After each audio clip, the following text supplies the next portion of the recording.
Hey, this is Reverend Lance here at streetbishops.com with some more information about growing your ministry. So, I was on a phone call with one of our member clergy. It was a get-to-know-you call, like I've had with many of you. And if I've not had that call, please ring me at 888-716-4196, 888-716-4196, and let's have that conversation, because it really led him, I think, in a more focused direction. So I said, what do you want the nature to be of your ministry? And he said, well, I want to do an internet ministry and some outreach to let people know what Jesus has done for me. And he had his testimony and that type of thing. And so I began a conversation that I've had many times, and I want to have it here, and that is about what can you do today that can begin to build your ministry. One of the first things you can do, especially if you live in a residential neighborhood. If you live on a farm in the middle of nowhere, it's a little harder, but let's just say that you live in a residential neighborhood. And I first encouraged him to set out a perimeter, okay? If he has a map, or if you have a map, I'd like you to take that map, a street map, and lay it down.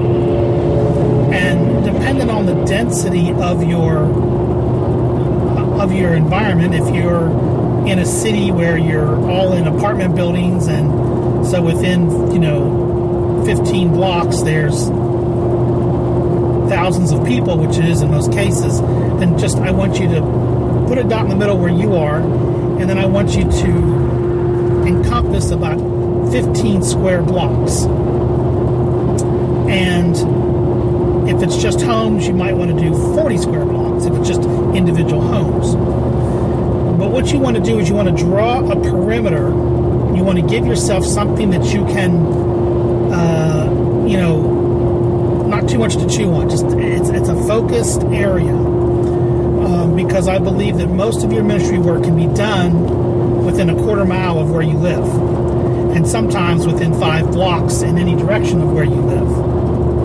So I want you to take that map, and I told him, I said, draw around, and then have a list of every address. And there's different ways to get this, or just write down each street and then write down the addresses as you go to them. But this is what I tasked him to do. I said, go to every single address, dress nice, okay, and go to every single address and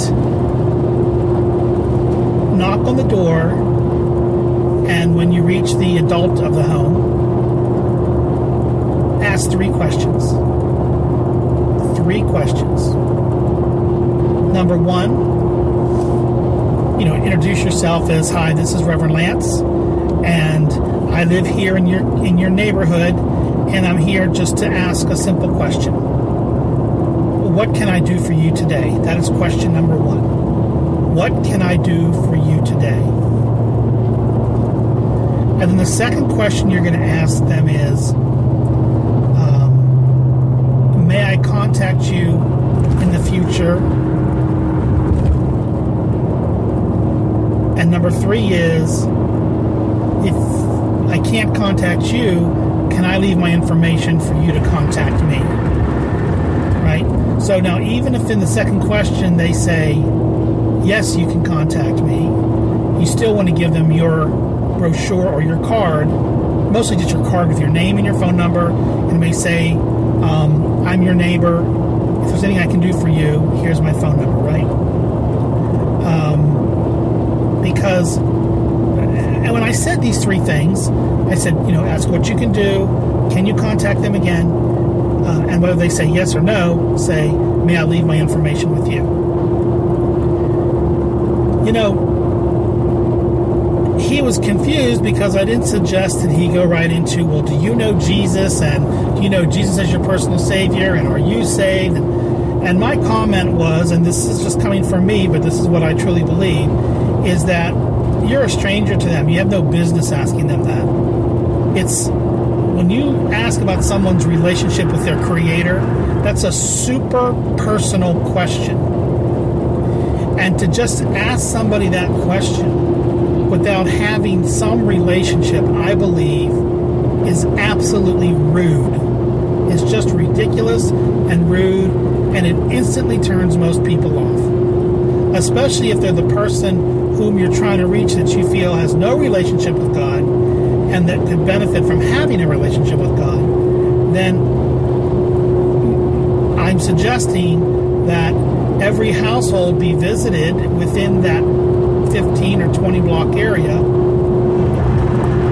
just knocking on the door, saying who you are, asking what you can do for them, asking if you can contact them again later, and then asking if you can leave your information so that if they need anything, they can call you. So your time at the door might only be 3 minutes.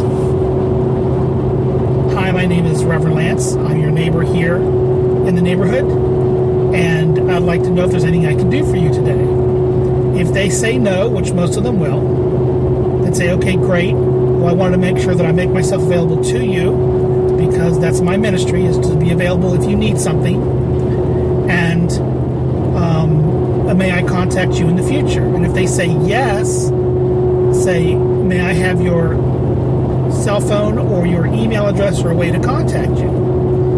And if they give that to you, then you thank them, and then you say, may I leave my card? And then you leave your card.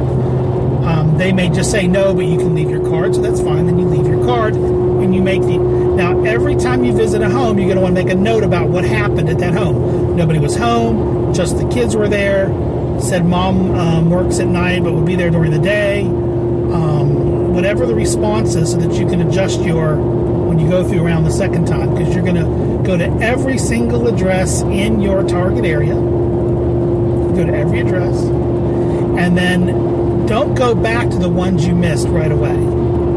Just keep going through the addresses. Make a note of when they're there or not there, or who wasn't there, but just keep going, because neighbors talk to each other, and the word's going to get around that you were there, right? So you really don't have to go. If you've talked to the person next door, or you've talked, you see what I'm saying? The conversation is going to go on in the neighborhood, because people are going to start to talk about you. They're going to say, did that guy come by, or did that gal come by that wanted to know if she could do something? Yeah, well, that's all she asked was, can I do something for you? And by the time you visit all the addresses in your 15 blocks, your ministry is alive. It's up and it's functioning, because you are doing what I believe is the most Christ-like behavior possible. You're saying, here I am. Here I am. And if you ask, is there something that you can do for them? If they ask you to help you to move a piece of furniture or watch the baby for a few minutes or whatever, you take caution in what you do. Don't, if you're a female, you need to be, do not step into the home without another person with you. You're going to want to take your regular safety precautions that are just good, sensible safety precautions. If you want to go with another team member, that's great. But I'm going to really challenge you, do not talk about religion. Do not talk about theology. Do not talk about Jesus. If the person says, this is your ministry, and if they start asking questions, I don't want you to let that conversation go more than 5 minutes, because you have business to do, and your business is meeting people. If you want to make an appointment to talk to that person further later on, then please do that. Or if you want to take their email address or their phone number or whatever, that's great.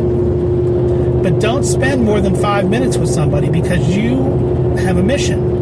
And your mission is to announce your name, announce you're there to help them do something.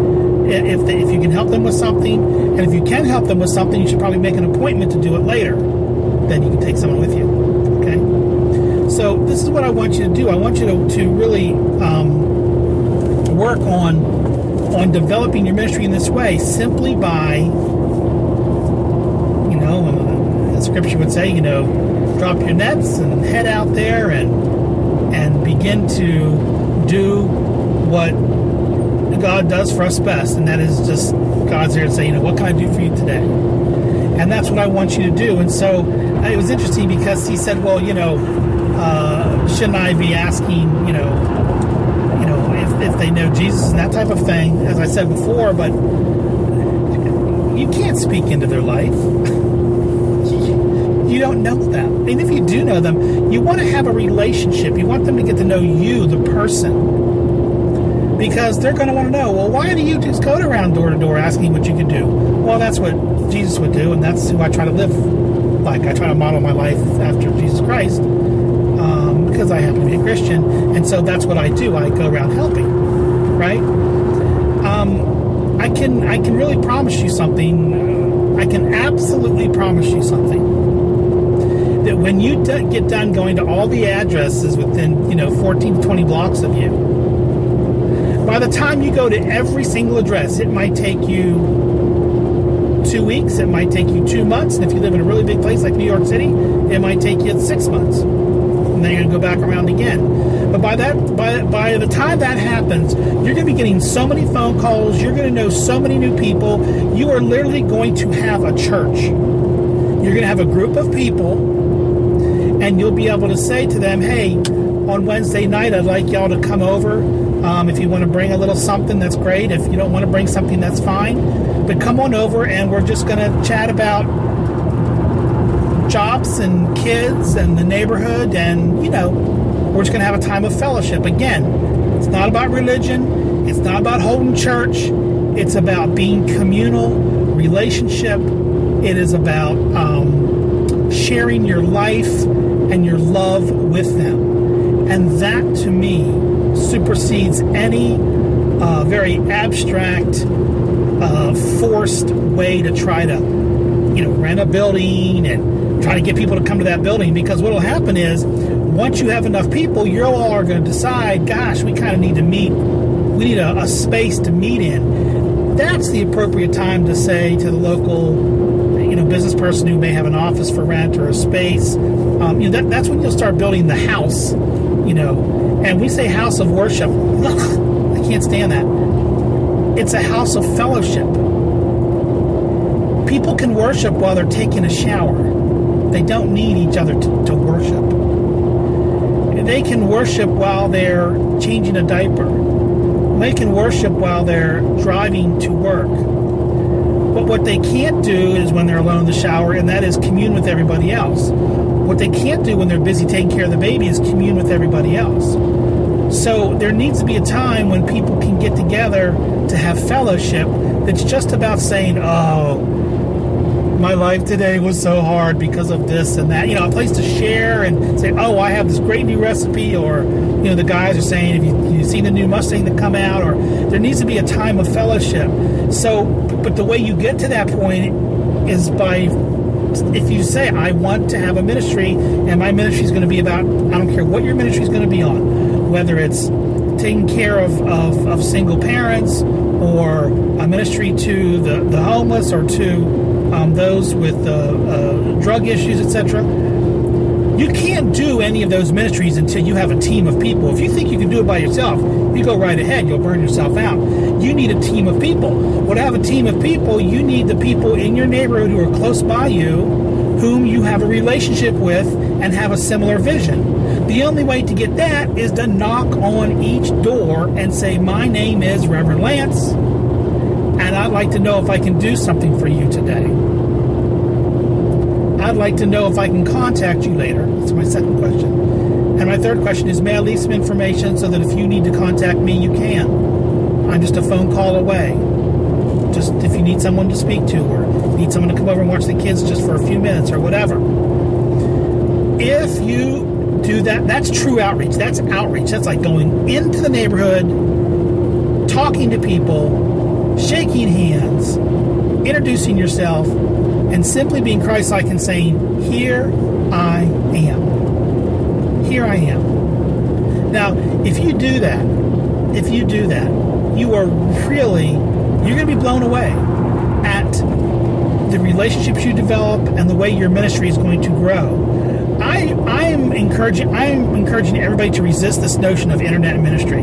Not that there's not a place for it, because that's how you're finding me. But, I'm doing this one-to-many, and it's instructional, but for you to have the kind of, and if we get together, that's great. We can get together out at the West Virginia property in the middle of nowhere, and we can have a wonderful time for 2 weeks or a week or however long you can come out there, and we can talk about these issues and ministry and your personal spirituality and all of that. But we can only get together so often. You want your ministry to be one where you're seeing people every day. See, once you go around that neighborhood and introduce yourself to everybody, very methodical, street, addresses, notes about each one, at some point you'll have birthdays and anniversaries, and you'll get to know because that will be your pastoral care. That area around your home will be your pastoral care. That's where it's going to happen.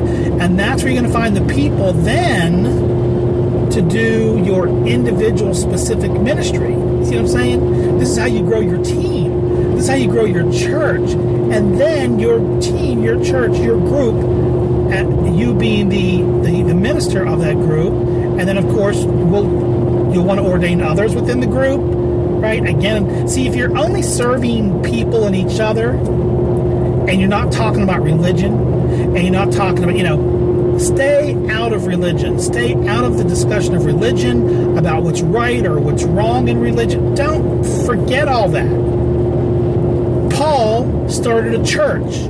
Jesus Christ started a movement. Stick with the movement. Let Paul have his church. You see, the reason you're coming to me is because the church is in such a mess that they won't recognize you and appoint you. So you come to me, and I have no problem. I'll appoint you, no sweat. And I'll give you all the training and insight that I can so that you can go out and do the ministry work that God's led you to do.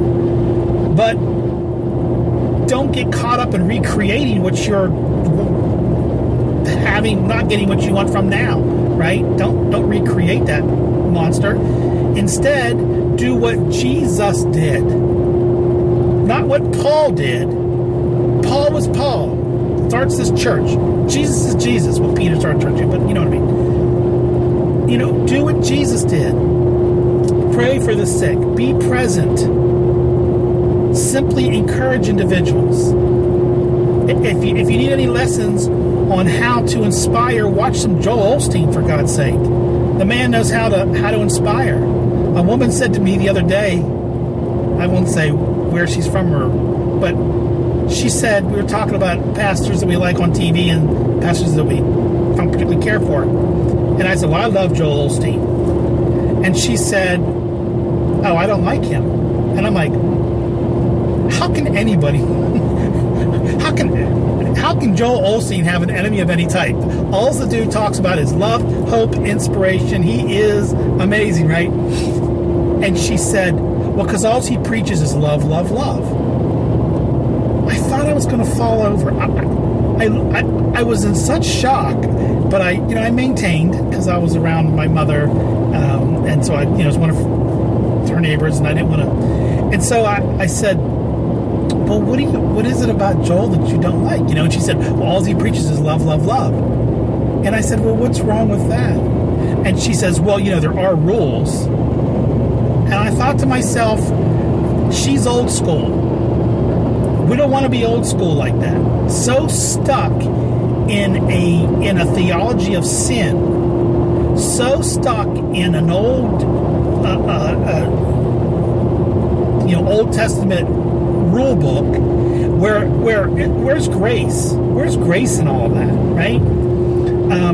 Christ came to set all that aside, yet there's some people that are so married to that rule book. It's like, rule book, how about just loving people? How about just doing as Jesus did and just love people? And this type of outreach that I'm speaking to you about is more of the style of the Joel Osteen. Walk around. How can I love you today? What can I do for you today? How can I be of service to you today? It's that servant leadership, right? And so I believe that this should be the cornerstone of how you begin your ministry, is draw that line around a particular area, a boundary, and don't be too tempted to cross that boundary. Hit every address in there.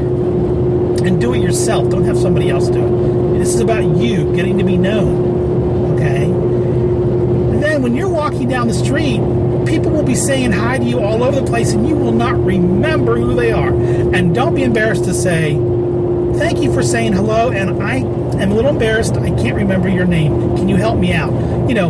Ask them what their name is. But if you visit all the addresses in that area, introduce yourself, and what are our 3 questions? What can I do for you today? May I contact you in the future?